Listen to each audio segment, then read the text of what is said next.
The first light of dawn spills across the desert in a hush so delicate that even the air seems to kneel. The pyramids, vast and patient, awaken beneath a pale veil of dust. Their shadows stretch like sleeping giants, and from the base of one, the Great Pyramid of Khufu, a single breath rises. Not wind, not heat, but something older, something alive. The ancient builders called it Ka, the life force of all things. To them, the stones were not dead. They remembered. The narrator's voice drifts slowly through the morning silence. The Great Pyramid, built over 4,000 years ago, has stood longer than most of history itself.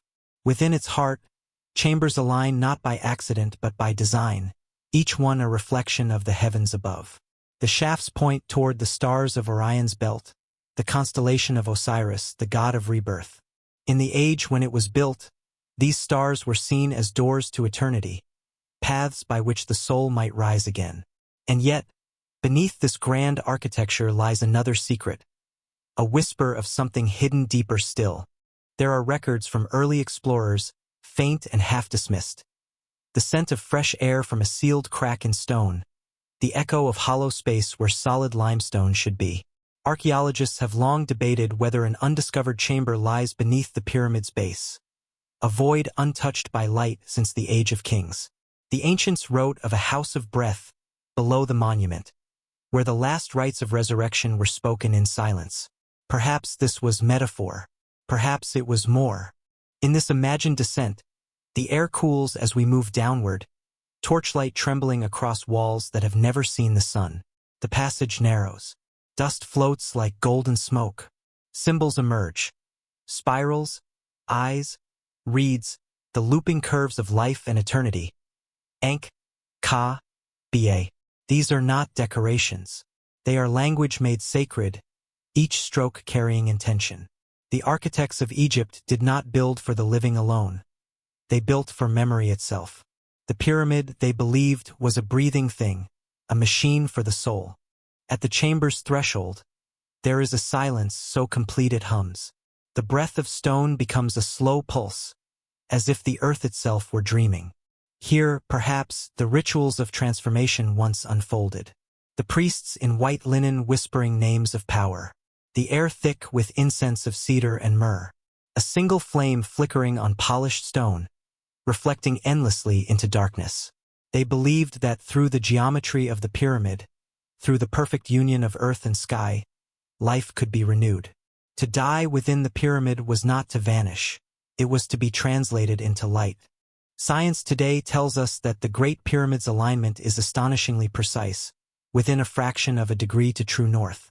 Some physicists have even studied its resonance, noting how sound behaves differently within its walls, how the king's chamber hums at a frequency that vibrates the human chest.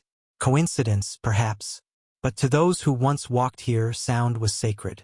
Every tone was a bridge between worlds. When they chanted, they did not pray, they tuned themselves to eternity. And so the idea remains, that beneath this monument, a hidden chamber still breathes.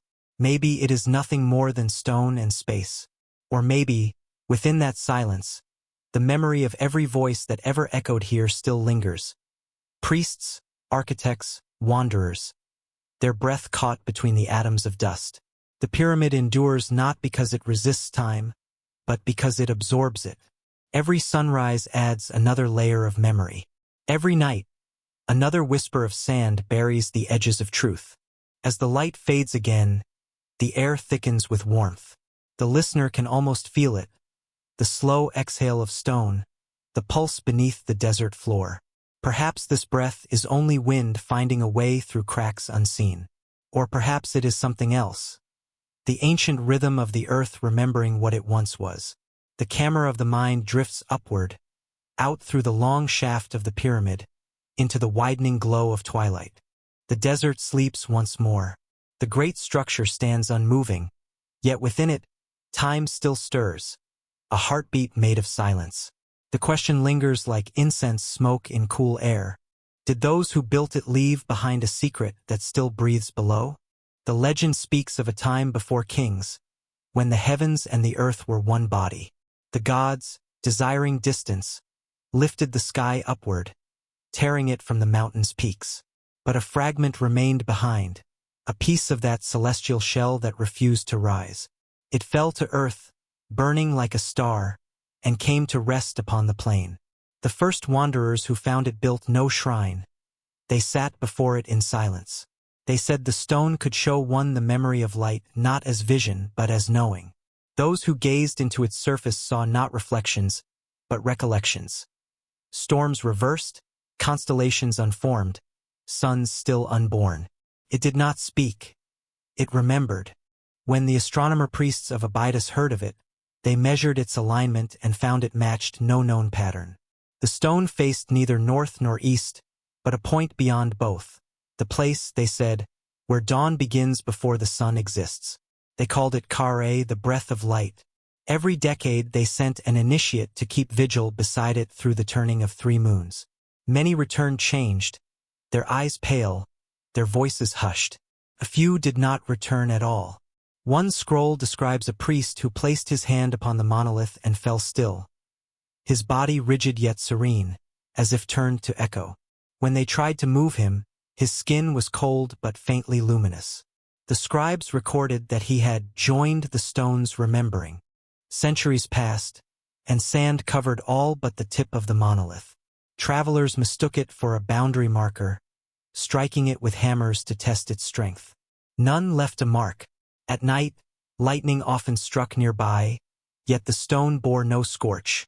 Instruments in modern times reveal an energy field around it, weak, pulsing, constant. Some say it is piezoelectric resonance, others magnetic anomaly, but none can explain why the frequency changes with the phases of the moon.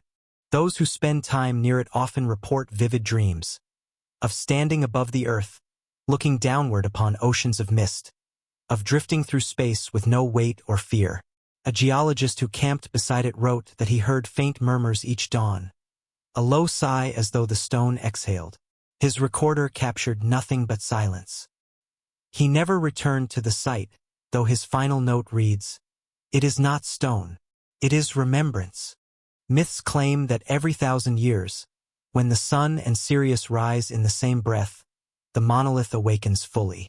It does not move or speak, but the air around it becomes luminous, as if remembering daylight in the dark.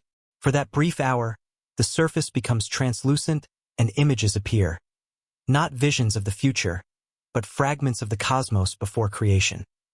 Swirling dust, unborn stars, a vastness that feels both alien and familiar. Those who witness it fall silent, unable to describe what they've seen. They say only that it felt like being remembered by the sky itself. And perhaps that is what the stone is, not an object but a memory of connection, when the heavens were still part of the earth. The priests believed that all matter remembers its origin, and that this monolith is the last fragment of that first union. To touch it is to awaken the trace of sky that sleeps within us. At twilight, the plateau grows cold. The stone glows faintly again, pulsing with the breath of the wind.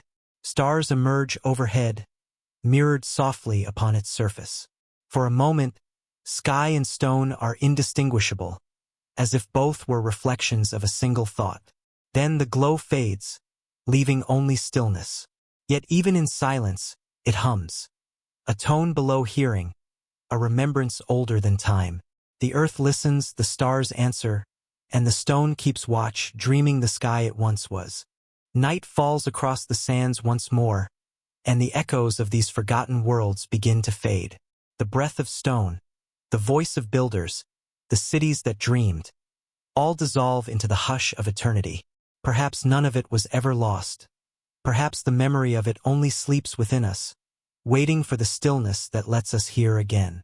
History, when told in whispers, ceases to be a record. It becomes a pulse, the rhythm of something that never truly ended. Beneath our feet, under the dust of empires and the silence of time, the earth remembers every word once spoken to the stars.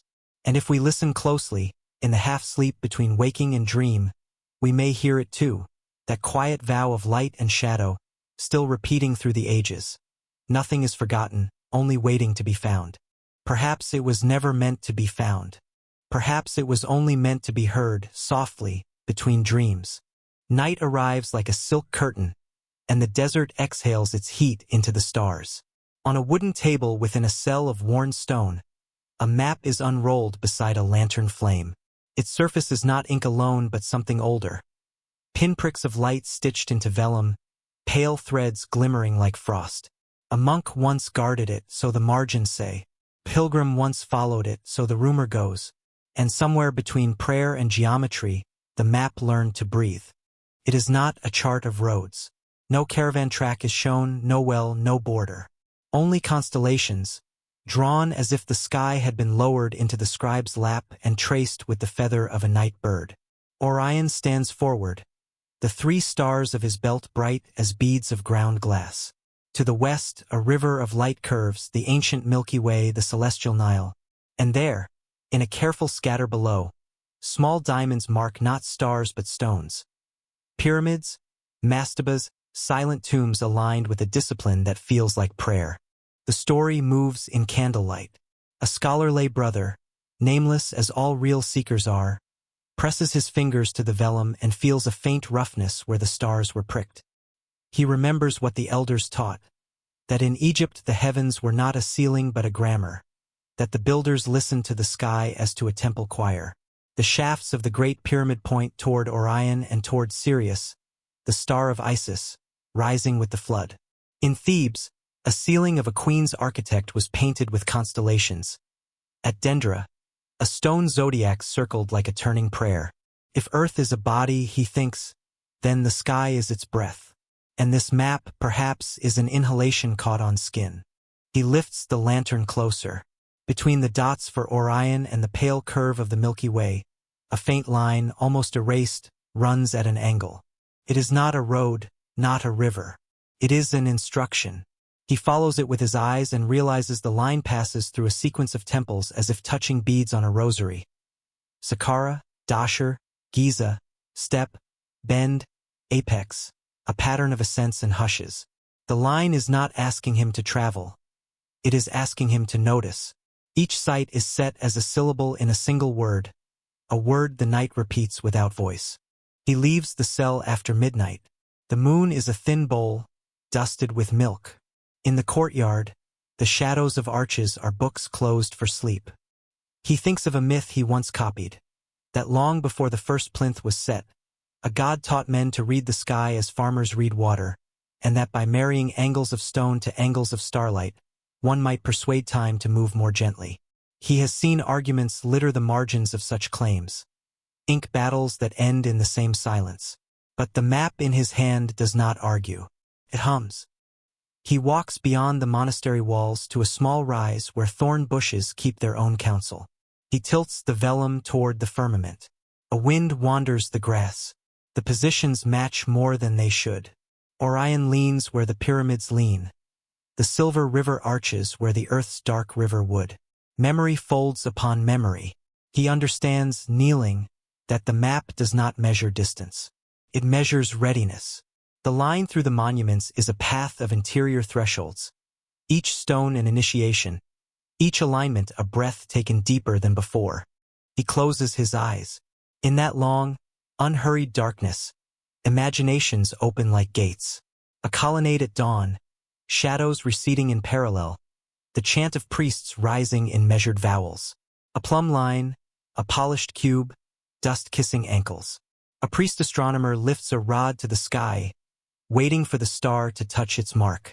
When it does, he smiles the small smile of truth meeting patience. Beneath the ceremony, the simplest of convictions, that the soul moves best when the world is in tune. The scholar returns to the table near dawn. Pale light dilutes the flame. He studies the faintest details, tiny marks near the Giza cluster that might be annotations or scars. He wets the tip of a reed and traces the almost vanished script. Not where to go, but when to listen. Another, lower in the margin. Night is the teacher of measures. The phrases feel less like notes than vows. He smooths the vellum flat, and in that smoothing something yields. The line he thought was a route becomes a seam, the seam a hinge. He understands with a quiet he cannot name. The map opens inward. It is a passage not through sand, but through attention. Follow Orion to learn proportion. Follow Sirius to learn return. Follow the curve of the Milky Way to learn patience. And at each temple, place your breath in the geometry until geometry breathes back. The builders may have known it by other names. The language is old and soft with use. He calls it listening. Sunlight spills across the page, and the stars on vellum fade to harmless dots. He rolls the map gently, as one might swaddle a child, and knots the cord with the ordinary movements of an ordinary man. There is nothing to announce, nothing to display. And yet the courtyard birds sound different, as if singing from a deeper seam of morning. The world has not changed.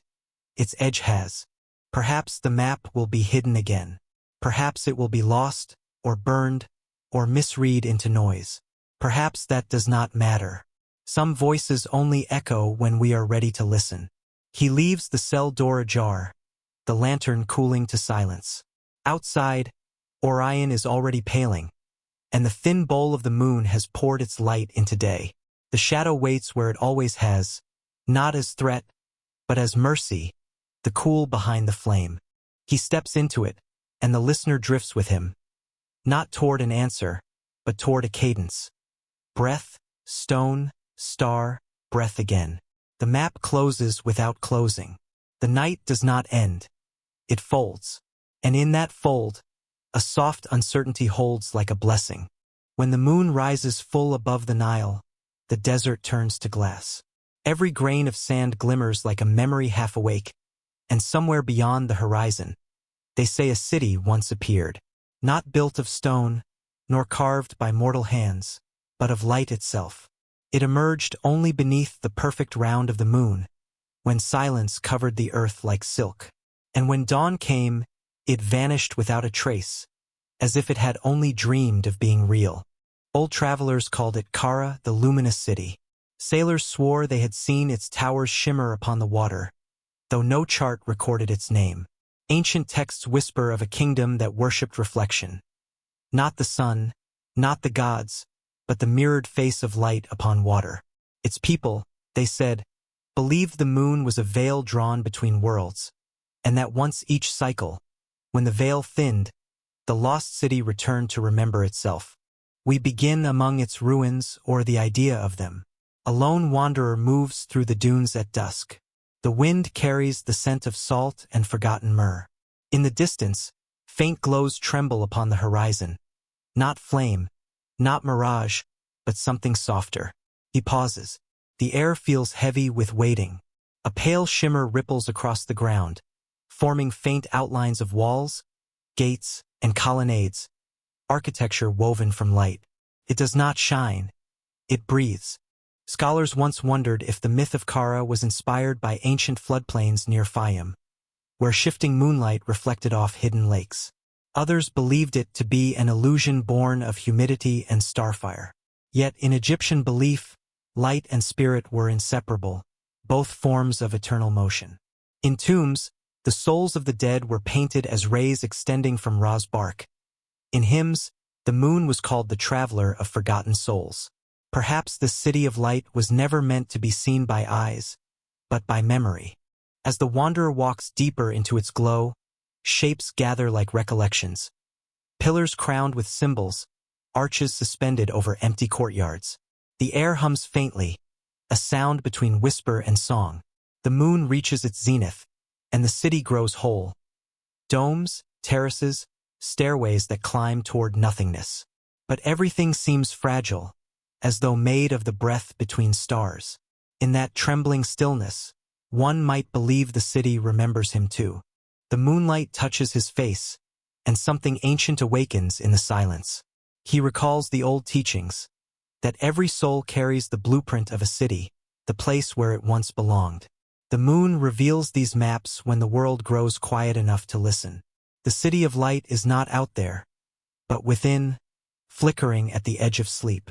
Clouds drift, the brightness fades, the towers begin to melt, their edges dissolving into dust. The wanderer closes his eyes and kneels, not to mourn, but to witness. The light withdraws like a tide, folding its radiance back into the unseen. The desert is once again dark, the silence whole. At dawn, only the faint trace of a footprint remains. Perhaps it is his, perhaps not. The wind smooths it away before he can turn to look. The horizon burns pale gold, and the sky forgets what it showed. But somewhere beneath the surface of that forgetting, the city still breathes, waiting for the next full moon, the next listener, the next dream. Perhaps Kara was never lost at all. Perhaps we are. In the desert's deepest silence, where light feels older than breath, a temple once stood that no wind dares name. Beneath its shattered courtyards, swallowed by centuries of dust, the priests of Ra built what they called the Heart of the Dawn. A machine that was not a machine, but a hymn carved in matter. They said it could speak to the sun. It was forged from sound, geometry, and devotion. No wheels, no gears, only resonance shaped in chambers of limestone and bronze, where every wall obeyed the mathematics of light. When the first ray of morning entered through the narrow throat of the temple, it struck a mirror of polished copper and divided into 7 streams, each beam descending into a separate sanctum. There, the air began to tremble, the stones began to hum. Those who stood within felt their hearts align with something immense, a vibration both physical and sacred, as if the desert itself had learned to breathe. The priests called it Heka Ra, the power of the sunlight, the energy of creation itself. And in that moment, when their chants rose to meet the echo, they believed the universe exhaled. No record survives of how it was made, only fragments, shards of scorched quartz, copper fused into glass, and tablets inscribed with equations no modern scholar can fully decipher. But one inscription remains legible on a wall now half buried beneath the sands of Heliopolis. The voice of the sun is not heard, it is remembered. Some say it was a calendar, marking the rhythm of the seasons. Others say it was a transmitter, a device that captured sunlight and turned it into sound. The truth is softer, more elusive. The ancients never divided faith from science. To them, energy was spirit and harmony the first law of all things. They built not to dominate nature, but to remind it of its own music. Each morning, when dawn brushed the horizon with gold, the priests entered the sanctum barefoot, carrying bowls of oil and water. They poured both into a stone basin set precisely at the temple's axis, where the 2 reflected lights met. As they sang, the surface of the water quivered, forming patterns of lotus and spiral, symbols of birth and return. Those ripples, they said, were the breath of Ra flowing through the earth. Modern explorers have found faint traces of magnetism beneath the same stones. A static hum recorded only when the sun crosses a certain height. Instruments detect it still, an unexplained vibration, pulsing just below the range of hearing. The desert has no words for it, yet one can feel it if one stands long enough. That subtle rhythm beneath the feet, ancient as heartbeat. The wind that passes through the ruins sounds almost tonal, as though the stones remember the frequency of worship. At dusk, the fading light catches the edges of what was once bronze, now dull and fractured, and the sand begins to glow faintly, as if echoing an ember. For an instant, it seems the temple exhales again. Legends say the final high priest sealed the chamber with his own breath when the empire fell. He wrote that the machine was never meant for power, only remembrance, that it existed so the sun would never forget the sound of human devotion. Over the centuries, the world forgot him, but the desert did not. It kept his silence intact, folded in heat and dust. Travelers tell of hearing low murmurs near the ruins when the air is still, a droning tone that rises and fades like wind through a hollow reed. Scientists call it thermal resonance. The Bedouin call it the singing of the stones. And somewhere between both, perhaps, lies the truth. If one kneels at noon, when the light is harsh and merciless, and presses a palm to the ground, one can feel a tremor running deep beneath the sand. Steady, patient, eternal. It is not mechanical. It is alive. It is the slow remembering of a God who once breathed through men. Perhaps the priests succeeded, not in building a device, but in teaching the sun how to listen. Perhaps their chants were equations, their ritual circuits, their faith an instrument so perfect that the universe itself learned its tune. The machine sleeps now, folded into silence, its song diffused across centuries, yet its echo endures, not in temples or relics, but in the pulse of every dawn. Each sunrise hums faintly, carrying the same vibration that once filled that buried sanctum, the sound of light recalling its own creation. And as night returns, the desert inhales again, whispering through the dunes, the sun is not gone. It is only remembering how to rise. There are deserts that devour, and there are deserts that remember.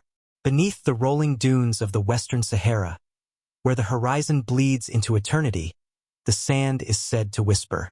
Travelers claim that at dusk, when the heat softens and the air thickens like amber, one can hear voices hidden in the wind, faint syllables carried over the centuries, fragments of names worn smooth by time. The ancients believed that every grain of sand once bore a word, and that to walk across the desert barefoot was to tread upon memory itself. In this endless ocean of silence, even the forgotten are not truly gone. They are only rearranged. The story begins at twilight, when a wanderer, nameless, perhaps eternal, follows the shadow of a half-buried obelisk. Its surface, eroded but unbroken, still bears the trace of hieroglyphs. Lines that curve like breath, symbols for water, sky, and heart. As he brushes away the dust, the wind rises, and the dunes around him seem to exhale. The desert, it is said, keeps what the world discards. Historians once spoke of a lost necropolis beneath these sands, a city of the dead built during the reign of a forgotten pharaoh whose name has been erased from every royal list. The Greeks called him the one without echo. His priests believed that to erase a name was to dissolve a soul, yet this pharaoh defied the ritual. He ordered his tombs scattered, his inscriptions buried, so that the desert itself would hold his memory, not marble nor scroll. Some centuries later, the sand shifted, revealing fragments of statues with no faces, and bones engraved with single letters. Each letter a name, each name a prayer. Archaeologists uncovered these remains in silence, for the wind drowned every spoken word, as though the desert refused translation. The air was thick with static, with the low hum of something remembering itself. At night, under the heavy gaze of the stars, the wanderer lies beside the obelisk. The dunes shimmer faintly, as if pulsing with invisible script. He recalls the words of an old inscription found in Abydos. The tongue forgets what the dust keeps. Perhaps that was why the ancients buried their kings in sand instead of stone, because the earth, unlike memory, does not judge. Each gust of wind rearranges its surface like a hand rewriting a sacred text. He listens, and within the hiss of the desert hears echoes that almost form words. Some are soft, others stern. A queen's farewell, a worker's plea, a child's laughter trapped in the crystal hush. The desert is not silent. It speaks in layers, one memory folding into another. Every step disturbs 1,000 years. Every breath revives a name. Science, too, has tried to explain it. The shifting dunes, when moved by wind, create resonant frequencies, deep and haunting, tones that vibrate through the ribs like a human choir. Locals call it the song of the ancestors. Nomads will not cross these dunes at night, for they believe the wind there repeats what it hears, and that those who speak their own names beneath the moon will never wake. But the wanderer, perhaps weary of being unnamed, whispers his into the sand. The sound is swallowed, then returns softer, older. His name no longer belongs to him, it belongs to the desert. As dawn approaches, the sky unfolds in rose and ochre.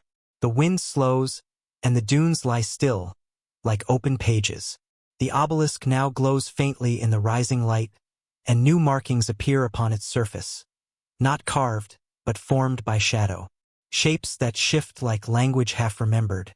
He traces them with his fingers and feels warmth beneath the stone. For a moment the desert breathes. Every grain seems to tremble with awareness. And though no word is spoken, he understands. Nothing is ever truly erased. What we call forgetting is merely another form of keeping. The names we lose in history are not gone. They drift among the dunes, waiting to be spoken by wind or dream. When the sun climbs high, he turns away, leaving no footprints. The wind erases even his passing, Yet something lingers, a vibration, a faint murmur beneath the sand. Somewhere deep below, where the last pharaoh's bones lie mingled with quartz, the desert repeats its vow, to hold every name until the end of light. It remembers not with love, nor grief, but with patience, the kind only eternity understands. And as night falls again across the dunes, the wind begins its slow recitation, syllable by syllable, until the air is filled with the soft murmur of all that was ever spoken. The desert breathes, the names return, and the silence once more becomes a language of its own. It is said that before the Nile was mapped, before its waters were claimed by kings and measured by priests, it dreamed itself into being. In the oldest hymns carved upon obsidian tablets, the river is called the reflection of heaven, a path of stars poured downward from the night sky into the cradle of the earth. The ancients believed that every current carried not only silt and water but memory, the residue of creation drifting toward the sea. And at night, when the winds slept and the surface lay still, the sky bent low enough to touch it. The stars shimmered upon its skin, trembling as if unsure which side of the universe they belonged to. Those who stood upon its banks swore that, in those hours, the river was awake, dreaming of the sky it once was. The story begins in a hush of indigo and silver. A young scribe from Thebes travels upstream, sent to record the flood levels but drawn instead by the music of water against stone. Each bend reveals fragments of forgotten sanctuaries. Pillars half consumed by reeds, carvings of fish with wings, inscriptions eroded yet luminous in moonlight. He writes by the light of a small oil lamp, tracing reflections instead of words. His scroll fills with sketches of stars mirrored upon ripples, constellations broken and reassembled by current. He recalls what the elders taught, that to read the river is to read the heavens in motion, for both obey the same rhythm. Above, the Milky Way arches in a long curve. Below, the Nile follows its mirror. The gods, they said, built one to remember the other. By the second night, he dreams of water rising beyond its banks, not in flood but in ascent. He sees the current lift into the air, twisting upward like smoke, returning to the constellations that birthed it. In that dream, fish swim through starlight, papyrus bends toward planets, and the moon drips slowly into the tide. When he wakes, his scroll is damp, and upon it faint marks appear, lines he does not recall drawing, running not horizontally but upward, as though written by the river itself. He brings the parchment to his ear and hears a whisper, the slow syllables of something vast. He writes one phrase in trembling ink: "The river remembers the way home." Historians will later call it metaphor, a poetic superstition of early Nile civilization. Yet astronomers studying ancient alignments discovered that in 3000 BCE, the curvature of the Milky Way above Egypt matched almost perfectly the river's earthly path. From Aswan to the delta, a celestial echo in mud and stone. The ancients did not draw maps. They drew mirrors. The temples of Dendera and Edfu face east not by chance but by song, their foundations tuned to the rising of Sirius, the star of Isis, whose appearance each year marked the flood. To them, the river was not water, it was the body of a god, the visible breath of the cosmos. As the scribe's journey nears its end, he reaches a region where the river splits into thin veins, vanishing into marsh and mist. The stars above blur in their reflections, and it becomes impossible to tell which are real. He feels the pull of sleep, deep and slow, and the sense that the water beneath him is no longer flowing forward but inward. The sound around him thickens, not the murmur of waves, but the low tone of something breathing through the world. He realizes then that the river is not dreaming of stars. The stars are dreaming of the river, remembering what it feels like to move. At dawn, his boat drifts ashore without him. The scroll lies open, the ink glimmering faintly though the lamp has gone out. Villagers find it and bring it to a temple, where priests study its markings in silence. They cannot read them, yet when the parchment is held to the moonlight, the letters shimmer as if alive. They decide not to translate, for perhaps it was not meant for words. It is kept sealed beneath the altar, and the Nile continues its ancient conversation, with clouds, with sand, with memory. Even now, When the night wind passes over its surface, a faint shimmer appears. Astronomers call it reflection. Poets call it remembrance. The river dreams still, slow and luminous, carrying within its flow the mirrored sky of the first dawn. And when we sleep beside it, lulled by its rhythm, perhaps it dreams through us too, teaching the heart the quiet geometry of return.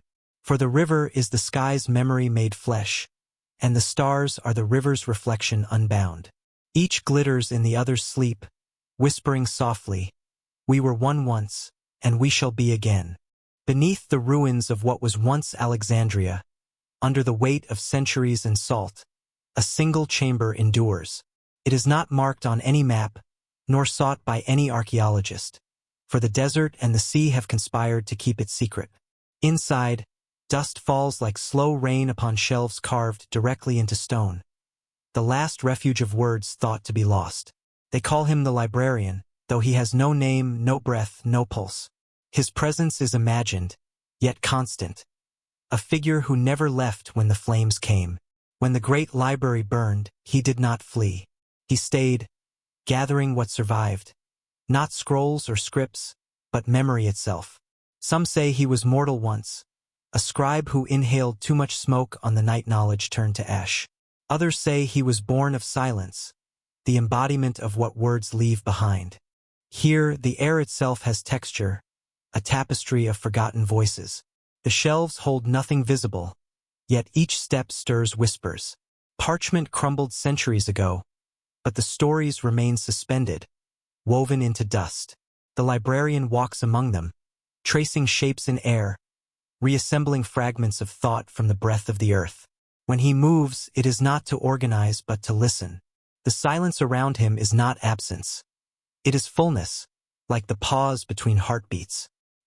He keeps no candle, for the walls glow faintly, as though the ghosts of burned books still emit the light of reading. Sometimes, the wind reaches even here, curling through cracks in the stone, bringing whispers from the world above. Footsteps of tourists, the hum of the harbor, the echo of languages that have forgotten their roots. The librarian pauses, and the dust around him shivers. For him, time is not a line but a circle made of echo and breath. He has read every voice that has ever been spoken and every silence that followed it. He remembers when thought was carved in clay, when poets wrote prayers upon the wings of ibis feathers, when mathematicians mapped the stars and mistook them for gods. All of it lives here, condensed, distilled, purified by fire and patience.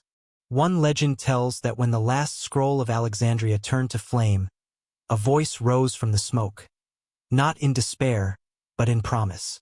"Knowledge cannot burn," it said. "It only changes form." The librarian became its vessel. He carries every unwritten book, every lost line, every name that once lived in ink.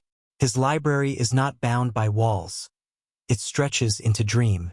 Those who listen closely at night, near the sea where the old port once stood, swear they can hear pages turning beneath the waves. Once each century, it is said, someone hears the call. A scholar, a wanderer, a soul made restless by unanswered questions. They follow the scent of salt and dust, the rhythm of silence, until they find the buried threshold. When they enter, no word is spoken. The librarian does not greet them. He simply extends a single scroll woven of shadow. Upon it, nothing is written. Yet when unrolled beneath the flicker of thought, it reveals what the seeker came to find. Not in ink, but in memory. Some leave weeping, some leave in awe. All forget the way back. In the world above, cities rise and fall, languages are born and die. But below, in the endless hush, the librarian continues. His task is not to guard knowledge, but to witness its metamorphosis. When a word is lost to time, it does not vanish. It drifts downward, settling softly at his feet. The dust deepens, layer upon layer. Centuries turn to breath, breath turn to silence. He walks through it barefoot, leaving no prints. Each motion releases a faint shimmer, like starlight caught in a sigh. And perhaps he waits. Perhaps he listens for a time when silence itself will be read, when humanity, having spoken all it can, will understand the language of stillness. Until then, the librarian remains, turning the unseen pages of eternity, each movement slower than a heartbeat, each breath filled with the warmth of voices that once were. The chamber glows dimly in the dark, lit not by flame but by remembrance.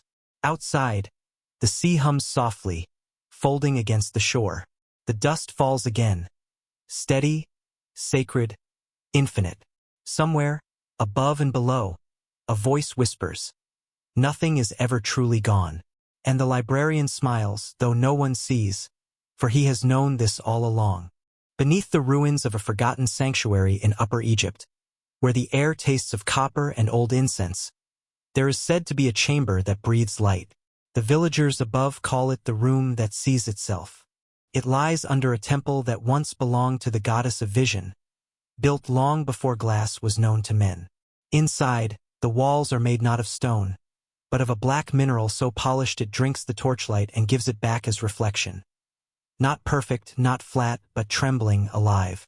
They say that when one steps inside, one does not see one's face, but the face of time. Those who have entered do not return the same. Some leave pale, their voices distant. Others say nothing, as if they saw something that should remain unnamed. The archaeologists call it an optical illusion, a trick of condensation, a hall of obsidian amplifying the senses. But the old priests wrote that beneath the temple of Hathor lay the gate of mirrors, built to allow the soul to remember its other selves. The descent begins through a staircase carved in perfect spiral, its steps warm even in the dark, as though lit from within. At its base stands a door with no hinges, only a circle etched in silver. When the air moves, it shimmers faintly, like breath on water. The ancients believed that each mirror was a mouth through which the world spoke to itself. The gate was said to open not to places, but to moments, reflections of what once was, what might be, or what still lingers between. To cross was to surrender identity. The priests who guarded it fasted 7 days before entering. They wore no amulets, for no protection could withstand self-recognition. Inside, there was no sound except one's own heartbeat echoing through the dark. A fragment of papyrus found near Dendera tells of a ceremony called the Listening of Reflections. At its center, the initiate stood between two walls that mirrored each other endlessly. A single flame was lit, and its image multiplied into infinity. The initiate was asked to gaze into it until the boundary between light and shadow dissolved. The text says that at the height of the trance, the reflections began to move independently, each one a slightly altered self, older or younger, grieving or radiant. To step toward one was to step into a version of time that was never lived. And when the flame finally died, the initiate would emerge reborn, not wiser but emptied, as if the mirrors had taken their due. Science offers its explanations. The chamber's mineral composition amplifies acoustic and visual distortion. Dehydration and darkness induce hallucination. Yet even the most skeptical observers leave shaken. A French engineer who descended in 1898 wrote in his journal, "I saw my own face blink when mine did not." Another visitor claimed that the reflections whispered, not words, but breath itself forming patterns upon the glass. Modern explorers who bring cameras find only static. Their reflections, however, continue to breathe after they turn away. The gate, according to myth, was not meant as a portal to another world, but a reminder that all worlds coexist within reflection. The priests taught that each soul is a prism. What we call the self is merely one ray among many. To look into the mirror was to look into the architecture of creation, endless, symmetrical, incomplete. And perhaps this was their deepest heresy, that divinity was not above but within, multiplied through the gaze of every being. The temple was sealed when the priesthood vanished, its entrance buried beneath floods of silt. For 2,000 years, no one entered, yet those who sleep near its ruins still dream of corridors made of night and silver, where unseen footsteps echo softly behind them. At sunset, the chamber's legend reawakens. Locals say that when the light strikes the temple's broken lintel at the right angle, a flicker appears beneath the floor, not flame but reflection without source. The desert wind grows still, and a faint pulse seems to emanate from below, like breath against stone. It lasts only a moment before fading back into shadow. Perhaps it is only light playing tricks. Or perhaps the gate still opens, waiting for someone quiet enough to see. They say that to cross it one must not look forward, but inward, until the face seen in the mirror no longer flinches, until silence recognizes itself. What lies beyond is not revelation but return. The memory of every life, every dream, every gaze ever cast upon the earth. And when the door closes again, the reflection remains, watching, breathing, patient as time. Somewhere beneath the shifting sands, the gate still waits, not for discovery, but for remembrance. Its mirrors sleep, folded within the earth, their dark surfaces holding every light that has ever passed. And at night, when the moon leans low over the desert, a shimmer ripples across the dunes, as if the world were glimpsing its own reflection. The desert exhales, the silence deepens, and the gate dreams on, infinite, inverted, eternal. High in the limestone cliffs that overlook the Valley of Kings lies a tomb no map records, carved into a wall that glimmers under moonlight like bone. The entrance is narrow, barely the width of a breath, sealed not by stone but by sound. Those who have stood near it say that when the wind passes through the gorge, the rock hums, a low, steady tone that seems neither made nor born. At night, the air quivers softly, and faint harmonics echo across the valley like the last notes of a forgotten hymn. It is known among the few who have heard it as the tomb that sang to the moon. The legend begins in the reign of Amenhotep, when the builders of Thebes believed that sound itself was divine, that each note could lift the soul from earth to sky. They built temples tuned to vibration, columns that resonated when the wind entered, chambers whose geometry multiplied echoes into chords. In one such experiment, it is said, the royal architect Msidi constructed a tomb not to hold a body, but a voice. Within its core, the stone was hollowed into a perfect frequency, an invisible instrument meant to sing whenever the moon rose over the valley. It was dedicated to no god but to the silence that followed them. Inside, the walls were carved with waves and spirals, patterns that mimicked the flow of sound through air. A narrow shaft led upward, ending in an opening aligned with the rising moon. When its light entered, it struck crystals embedded in the ceiling, alabaster veins that glowed faintly and released a vibration through the chamber. The builders believed this tone was the bridge between life and eternity, the final resonance that would carry one's name into the afterlife. No body was ever found inside. Only the sound remained. Centuries later, when explorers rediscovered the valley, they noticed a strange phenomenon near the cliff's edge. The wind produced a constant hum, even when the air was still. Some dismissed it as coincidence, the movement of sand, the resonance of narrow cracks. But at full moon, the sound deepened, rising and falling in a haunting rhythm, echoing through the canyons like the chant of an invisible choir. Instruments recorded frequencies too low for the ear to hear, harmonics woven through one another like threads of breath. Scientists called it an acoustic anomaly. The desert called it remembrance. An ancient stela nearby bears a single inscription: "May the dead be carried by the song of the sky." Scholars translate it as a prayer for ascension, but the villagers believe it is literal. They say that on nights when the moon is bright and the valley glows silver, one can hear not only the hum but voices, layered, distant, weaving words too old to understand. The sound is never harsh. It soothes cradles, draws the heart towards stillness. Those who listen too long fall into a strange calm, as if the body forgets its weight. One traveler wrote of sleeping near the tomb, of waking to see the dust lift in perfect rings around him, pulsing in time with the hum. He described feeling as though the air were breathing through him, his heartbeat matching the rhythm of the stone. When dawn came, he found no entrance, no sign of passage, only the lingering vibration beneath his feet. Perhaps the tomb was never meant to be entered. Perhaps its song was enough. Today, the sound still drifts across the cliffs. Satellites record its frequency, identical year after year, unchanged by erosion or time. Some physicists suggest that the structure within the rock amplifies lunar tides, that the moon's pull stirs microscopic crystals, and sets the cliff itself singing. Others call it coincidence, but those who stand there in the quiet know it feels otherwise. The sound does not emanate from the stone. It emanates from within the listener, as if memory itself were vibrating. The moon climbs higher, its light spilling across the valley. The hum grows stronger, lower, gentler. It fills the silence until silence becomes song. The cliffs glow faintly, and for an instant, everything breathes in unison.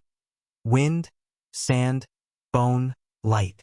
Then it fades, leaving only stillness, vast and silver. The tomb does not end. It continues through every echo that follows. And as the moon drifts westward, the valley sleeps again, wrapped in the echo of a lullaby carved from stone. The song of time remembering itself. Long before the first pyramid rose from the plain, before stone learned the weight of purpose, there was a voice. Not a god's, not human, something between. The oldest myths of Memphis speak of a sound that preceded architecture, a tone said to have taught men how to raise heaven from earth. It came, they say, from the mouth of no speaker but the wind, resonating through reed and rock until the air itself became a teacher. The builders called it the voice of foundation, a frequency woven into the bones of creation. Every temple, every monument, every sanctuary born of stone was tuned to its whisper. In that age, knowledge was not written, it was sung. The architects stood upon the bare sand with nothing but their instruments, rods, chords, and silence. When they struck the ground, the earth replied with hums that revealed its harmony. They listened more than they measured. From that listening came proportion, from proportion beauty, and from beauty endurance. The Great Pyramid was not designed. It was heard. The ancients believed that each structure had a heart, a tone that held it in balance. If one could find that note and build around it, the stone would never fall. And so the builders tuned each layer like a chord, shaping chambers that breathed with the rhythm of the wind. Legends tell of a man named Neferu, a builder who could hear the geometry of silence. He claimed the gods did not speak in words but in intervals, that the harmony between distances was divine. To him, the angle of the pyramid was not number but sound, the rising pitch of ascent, the descending sigh of return. His apprentices said he built by listening with his chest against the rock, marking the place where vibration softened. The old papyri record no drawings, only sequences of tones, as if the design itself were a song. Centuries later, when scribes began to measure and divide, they found that every sacred site resonated to a particular frequency, often matching that of a human heartbeat. Some dismissed it as coincidence. Others saw intention. Even modern engineers have noted that the king's chamber hums at exactly 438 Hz, close to the pitch of an ancient Egyptian chant. The walls, it seems, still remember the song of their own making. The voice, however, was said to do more than guide construction. It shaped minds. Those who worked near its source, deep within the limestone quarries, often described dreams of light vibrating through water, of structures that rose from sound alone. The priests of Ptah guarded this mystery, calling it Heka en Ren, the magic of the name. They believed the universe itself was built by a single utterance, and that all creation was an echo of that first tone. Each building, each sculpture, each hymn was but a continuation of that sound, humanity's attempt to sing itself into permanence. One ancient tablet, cracked and incomplete, bears an inscription said to capture a fragment of the voice. It reads, "Measure with your ear, build with your breath." To them, mathematics was not abstraction but melody. They constructed harmony, not architecture. When one stands today inside the silent corridors of Giza, sound still behaves strangely. Footsteps do not echo. Whispers carry farther than they should. The air vibrates as if remembering something enormous and kind. In a forgotten story from the late period, a young apprentice returns to a ruin and strikes a fallen block with his hand. The sound it makes, low, resonant, endless, fills the valley. The wind stops, birds freeze in air, and for one brief heartbeat the desert feels awake. When he tells his master what he heard, the old man smiles and says, "Then you have built well, though your hands are empty." And perhaps that is the final lesson of the voice, that creation begins not with command but with listening. Every temple, every poem, every life is an act of resonance, the meeting of silence and will. When the last builder laid his final stone, he did not speak. He exhaled. The sound was small, but it carried, across dunes, across centuries. A tone too low for the ear, yet still felt in the ribs of the earth. Even now, when wind sweeps through the open corridors of the pyramids, a faint murmur stirs within. The echo of a voice that never ceased, guiding stone and heart alike toward their invisible symmetry. On a plateau beyond the cataracts of Nubia, where the desert turns to violet at dusk, a solitary observatory stands half-buried in sand. Its dome, cracked and scorched by centuries, once mirrored the heavens with silver precision. The stars above it appear brighter than anywhere else on Earth, as if gravity itself bends there, bending also the veil between waking and sleep. The villagers below call it the House of Returning Light, but in older texts it bears another name, the Observatory of Dreams. For its builder, the last astronomer of the Old Kingdom, did not chart the heavens to measure time, but to remember it. He was known as Hesher, son of no dynasty, a man who believed that dreams were not illusions but constellations waiting to be mapped. His notebooks, thin sheets of gold leaf pressed between limestone, tell of stars arranged not in patterns of gods or beasts, but of emotions, longing, loss, return. He wrote that when a man sleeps, his soul ascends among these stars, retracing paths older than birth. To study the sky was, therefore, to study the memory of the soul. And so, he built his observatory not to gaze upward, but inward, a structure of spiraling chambers whose ceiling mimicked the night, studded with lapis and mica, reflecting light in patterns that changed with the wind. Inside the central dome, he suspended a disk of obsidian polished to mirror black. Each night, as he slept beneath it, the disk reflected not stars, but visions. Rivers flowing upward, temples unbuilt, faces that glowed with recognition though unknown to him. He sketched these constellations of memory, drawing lines between each image until a web of dreams emerged. Some say he discovered that the stars themselves dream, that every light in the sky holds a memory of what it has seen. He believed that the cosmos was alive, and that human thought was its smallest echo. His students feared him, not for cruelty but for his stillness. They said he could hear the orbit of a planet, that he could predict the birth of wind. At dusk, he sat before his mirror disk, tracing invisible lines, whispering questions no one dared repeat. When they asked what he sought, he answered softly, "I am charting where the soul goes when it closes its eyes." But the empire fell, the observatory sank into silence, and the sands claimed its stairs. The writings of Hesher scattered, fragments carried to temples, monasteries, tombs, yet some endured. In one fragment, he writes of a discovery that ended his work, that every dream is not private, but shared, that when one sleeps, one enters the reflections of another. The sky, he wrote, is a mind where all minds meet. The priests deemed it heresy.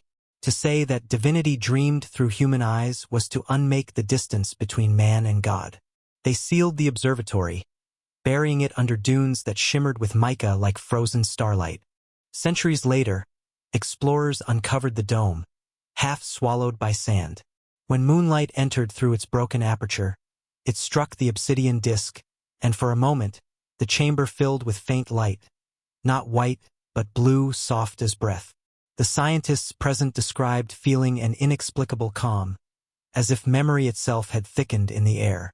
Some swore they smelled lotus and rain, though the desert had not seen rain in years. One whispered that he heard murmurs, voices speaking a language between thought and sigh. They left quickly, refusing to return. Now, when the sky clears, the dome glows faintly. No machinery hums within, no flame burns, yet its surface ripples with invisible motion. The villagers say that those who sleep nearby dream in perfect clarity, their visions unfolding like maps. They awaken speaking words they do not know, naming constellations long erased. They believe Hesher's spirit still draws lines in the air, guiding the sleeping toward their untraveled heavens. At times, the desert wind carries a hum, faint, rhythmic, like breath made of starlight. And if one listens closely, it becomes a melody. Slow, circular, without beginning or end. The astronomer's chart, they say, was never of the stars themselves, but of the spaces between them, the silent routes where thought becomes light and light becomes remembrance. And when dawn returns, washing the dome in rose and gold, the air seems to whisper what Hesher once wrote before disappearing into sleep. To dream is to look backward through eternity, and to see the universe remembering you.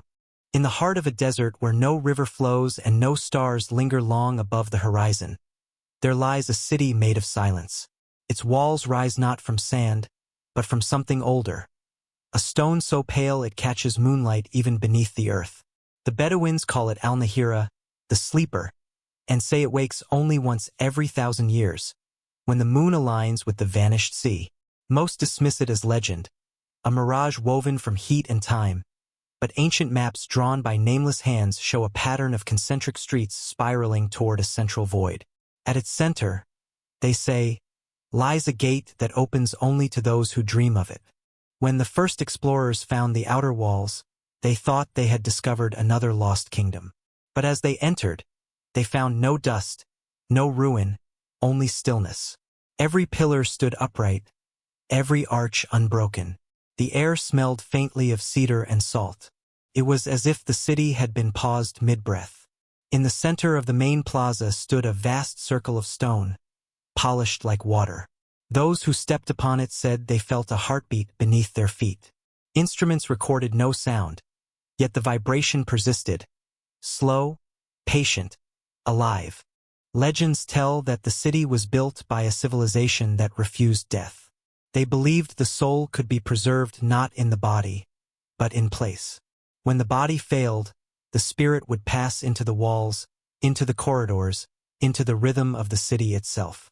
Once every 1,000 years, when the stars aligned and the moon cast its full reflection across the sand, the spirits awakened. The city breathed again for one night only, its halls filled with the sound of footsteps that belonged to no one. Travelers spoke of lights flickering in empty towers, of fountains beginning to flow with water that glowed like memory. They said the city was not haunted but dreaming, and that those who entered while it slept never truly left. Archaeologists uncovered murals depicting a people with closed eyes, their hands raised toward the sky, as though waiting for a sound only they could hear. Around them, inscriptions spiral inward like labyrinths, repeating one phrase again and again. We sleep so the world may remember. The meaning remains unclear. Some say it is a prophecy, others a warning. When the city last awoke, if the stories are true, entire caravans vanished near its gates, their tracks swallowed by light. Inside the temples, strange patterns adorn the floors, circles within circles, carved so precisely that compasses lose direction.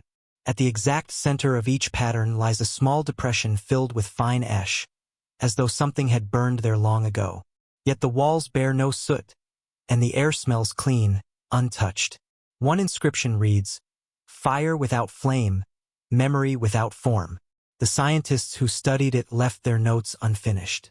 At night, the desert trembles with faint luminescence. The dunes reflect no starlight, yet they glow softly, rhythmically, in the pattern of breathing. Locals say that is the city preparing to wake. Every 1,000 years, they count the alignment of the moon, fearing and longing for the same event. It is said that when the city rises, the air grows thick as honey and the sound of invisible bells fills the sky. Those who hear them fall into sleep instantly, their minds drawn inward into the city's dreaming heart. Some return days later, carrying sand that glitters in their palms like crushed glass, whispering names no one knows. The last awakening, according to myth, occurred before the birth of Christ. The next, by calculation, would come when the moon completes its 1,000-silver cycle. Astronomers predict the alignment soon, though they smile as they say it. Yet every expedition sent to the coordinates of Al-Nahira reports the same. Empty dunes, horizonless wind, silence deeper than sound. Still, satellites have captured something. A faint circular pattern in the sand, visible only when moonlight strikes it from a precise angle. The image appears, then vanishes the next night. Perhaps the city no longer waits to awaken. Perhaps it already has, but not in stone. Some believe it now sleeps within us, its pulse echoing in the spaces between thought and dream. When we dream of corridors we have never walked, of cities that shimmer and fade, perhaps it is Al-Nahira calling, stirring beneath the surface of our sleep. The city remembers, even when we forget. And someday, when the moon aligns once more and the air thickens with that ancient hum, it will rise again. Not from the sand, but from within the hearts of those who still listen in silence.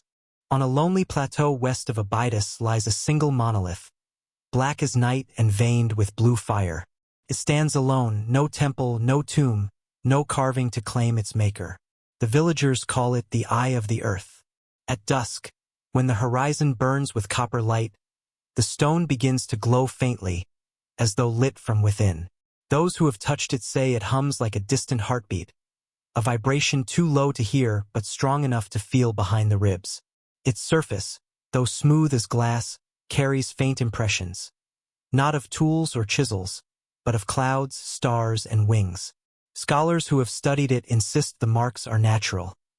Yet each pattern corresponds to constellations that shift with the seasons. It is as if the sky itself once pressed its memory into stone.